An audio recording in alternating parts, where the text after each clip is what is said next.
छात्रों good morning. आज हम कक्षा 7 विज्ञान में अपना छठा पाठ भौतिक एवं रासायनिक परिवर्तन के बारे में आपको अध्ययन करा रहे हैं। कल हमने परिवर्तन के कुछ उदाहरण पढ़े थे और उनमें हमने इनको दो प्रकार के या दो भागों में या दो वर्गों में वर्गीकृत किया था, जिसमें एक भौतिक परिवर्तन और दूसरा रासायनिक परिवर्तन था। ये परिवर्तनों में अब अपना जो भौतिक परिवर्तन आ रहा है पहला, इसमें एक क्रियाकलाप दिया है कि कागज़ के एक टुकड़े को कागज़ के एक टुकड़े को 4 वर्गाकार टुकड़ों में, कागज़ के हम एक टुकड़ा लेते हैं और उसको 4 वर्गाकार, इस प्रकार एक टुकड़ा लिया, इसको बीच में से फिर फोल्ड करते हैं, इस बार मुड़ गया, फिर इसको वापस और काटते हैं, 4 पार्ट बन जाते हैं। अब हम इसको फिर एक बार हम काटते हैं तो इस प्रकार इसमें से और 2 पार्ट इजी, हम एक का एक पार्ट करते इस प्रकार के भाग हमें प्राप्त हो जाते हैं। अब प्रत्येक वर्ग का पुनः 4 टुकड़ों में काट दिया हमने, 4 वर्गाकार टुकड़े काट दिए बीच बीच में से। जो प्रारंभ में स्थिति थी ये थी वर्गाकार, जिसके सभी भुजाएं बराबर होती हैं। देखना चित्र कुछ हो सकता है वर्गाकार न बने। अब इसके कितने टुकड़े कटने हैं? एक कागज़ के टुकड़े को 4 वर्गाकार में काटने, ये 4 हो गए, 2 और एक प्रकार, इस प्रकार ये कितने 4 वर्गाकार टुकड़े हो गए। इन टुकड़ों को फर्श तथा किसी मेज पर इस प्रकार लगाते हैं कि ये टुकड़े परस्पर जुड़कर कागज़ के टुकड़े का मूल रूप ले लें। क्या कहते हैं? इन टुकड़ों को जो हम फर्श पर क्या करते हैं, फर्श पर काट करके और ज़मीन पे या फर्श पे या मेज पे इस प्रकार से इनको लगाते हैं, नीचे रखते हैं कि जिससे ये टुकड़े परस्पर जुड़कर कागज़ के टुकड़े का मूल आकार ले लें, मूल रूप ले लें ये टुकड़े। अब इससे देखिए क्या होता है, स्पष्ट रूप से आप टुकड़ों को पुनः जोड़ करके और पुराने तरह से एक कागज़ का निर्माण हम नहीं कर सकते। इससे हम क्या नहीं बनेगा, एक कागज़ हम नहीं बना सकते। केवल एक जो उसका टुकड़ा है उसको हम नीचे रख सकते हैं और उसका एक रूप बना देंगे, लेकिन वह वापस कागज़ नहीं बनेगा। लेकिन क्या कागज़ के गुणों में कोई परिवर्तन हुआ? तो आप देखेंगे कागज़ के गुणों में कोई परिवर्तन नहीं होता है, केवल उसके जो आकार है उनमें ही परिवर्तन हुआ है। अब भी कागज़ है और कटने से पहले भी वो कागज़ था, लेकिन अब उसके टुकड़े होने से उसके आकार में परिवर्तन हो गया। इस प्रकार क्या है, ये भौतिक आकार, रंग और अवस्था, ताप, इनमें परिवर्तन होना भौतिक परिवर्तन होता है, क्योंकि ये क्या है, भौतिक गुण कहलाते हैं। क्या कहलाते हैं? ये भौतिक गुण कहलाते हैं। अब ये क्रियाकलाप दिया है, अभी कागज़ के टुकड़े हमने दिखा दिए। क्रियाकलाप 6.2, इसमें एक जो अपन कक्षा में बोर्ड पर चौक से लिखते हैं तो उस चौक के घसने से उसके कण जमीन पर धीरे धीरे गिरने लगते हैं।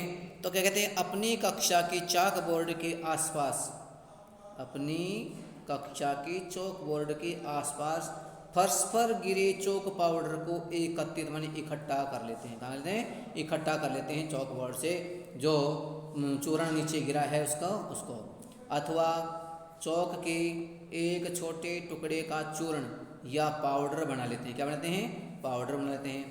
और इस पाउडर में थोड़ा सा जल मिलाकर पेस्ट बना लेते हैं। क्या बनाते हैं? एक पेस्ट बना लेते हैं। इसे चौक के आकार में बेल कर सूखने देते हैं। इसको चौक के आकार में गोल बेलन के रूप में, यानी गोल बेल करके एक लंबे पाइप के आकार में इसको बेल देते हैं, गोला सा बना, जैसे प्रकार की चौक की आकृति होती है ना, उसी प्रकार उसको गोल बेल करके, या फिर एक परख नली में उसको डाल करके इस पेस्ट को और सूखने देते हैं। हम सूखने के पश्चात देखेंगे कि वह जो हमने पेस्ट बनाया था वापस चौक के रूप में व्यवस्थित रूप से दिखाई देता है, यानी हम उसका चौक के रूप में पुनः उपयोग कर सकते हैं। इस प्रकार चूर्ण से फिर चौक, क्या आप चौक के चूर्ण से फिर चौक बना सकते हैं? हाँ बिल्कुल बना सकते हैं।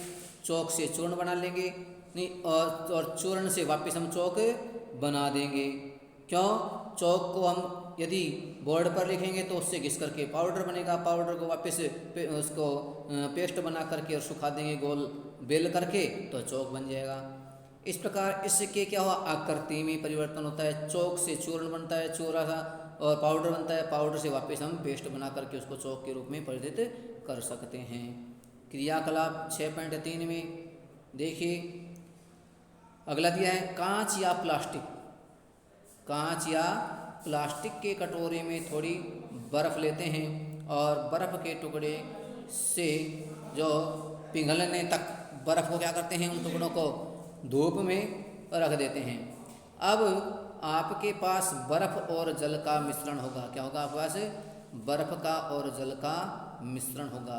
अब कटोरे को हिमकारी मिश्रण, हिमकारी यानी जो जिससे बर्फ़ बनती है, वो इस प्रकार का मिश्रण है जिसमें बर्फ़ और नमक को मिला करके विलीन बनाते हैं। उसके अंदर हम पात्र में पानी को रखते हैं, कटोरे को रख देते हैं, तो उससे क्या होता है, वह किस में परिवर्तित होता है? वह वापस बर्फ़ के रूप में परिवर्तित हो जाता है।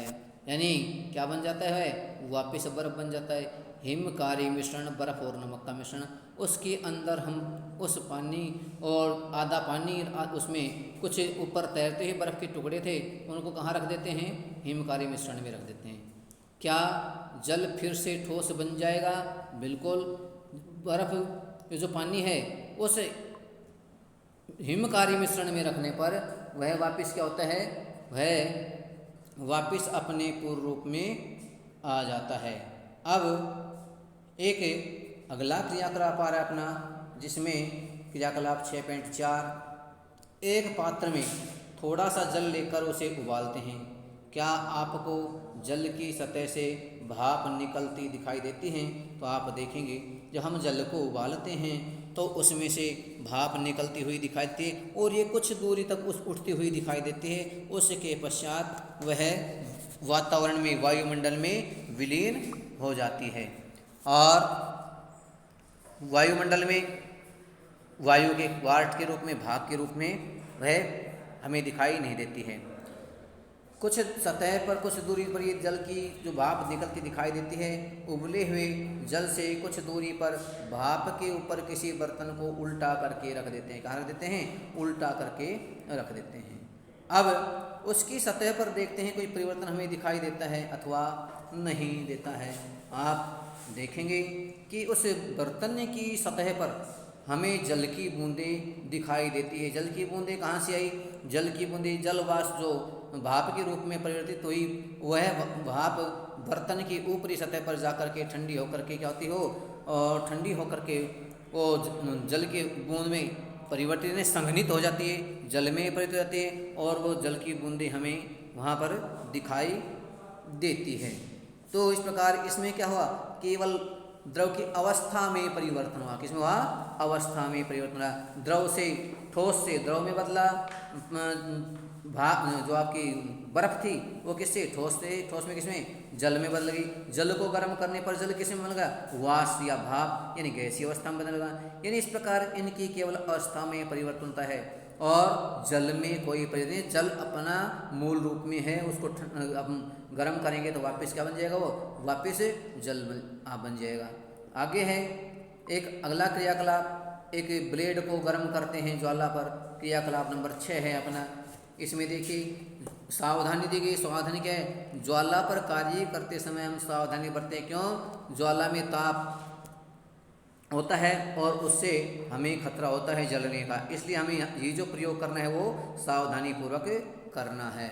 इसके अंतर्गत देखिए उपयोग किए जा चुके जो ब्लेड हम काम में ले चुके थे सेविंग आदि में, वो थे उपयोग किए जा चुके लोहे की आरी के ब्लेड को आप लोहे की आरी जो कुछ लोहे के सामानों को काटने के काम में लेते हैं उसे ले सकते हैं, या ब्लेड ले सकते हैं जो सेविंग करते हैं उसको ले सकते हैं। उनको चिमटे से पकड़ते हैं और पकड़ करके ब्लेड के मुक्त सिरे के अग्रभाग को, जो अगला भाग होता है, उसको गैस स्टोव की ज्वाला पर रख करते हैं और रख कर क्या करते हैं? गर्म करते हैं और कुछ मिनट तक प्रतीक्षा करते हैं, इंतज़ार करते हैं। क्या कि क्या ब्लेड के अग्रभाग में कोई परिवर्तन आपको दिखाई देता है या नहीं देता है। तो आप देखेंगे ब्लेड की ज्वाला से हटाए कुछ जो परिवर्तन हैं। अच्छा, ब्लेड को ज्वाला से हटाते हैं तो हमें उसमें एक परिवर्तन दिखाई देता है, और वह परिवर्तन क्या है? जब हम ब्लेड को ज्वाला पर रखते हैं तो वह लाल रंग में हो जाती है। जैसे ही हम ब्लेड को ज्वाला से नीचे उतारते हैं तो उसका लाल रंग गायब हो जाता है, अपने पूर्ण रूप में आ जाती है, जैसा उस ब्लेड का रंग था, लोहे का पत्ती का जो रंग था उसी रूप में आ जाती है। इस प्रकार उसके रंग में परिवर्तन हो जाता है। इस प्रकार वे परिवर्तन जो किसी पदार्थ के भौतिक गुण, रूप, रंग, आकार, अवस्था और ताप आदि में परिवर्तन है, उन्हें हम भौतिक परिवर्तन कहते हैं। छात्रों, आज का अपना टॉपिक कंप्लीट हुआ। इसके पश्चात शेष हम कल पढ़ाएंगे। धन्यवाद।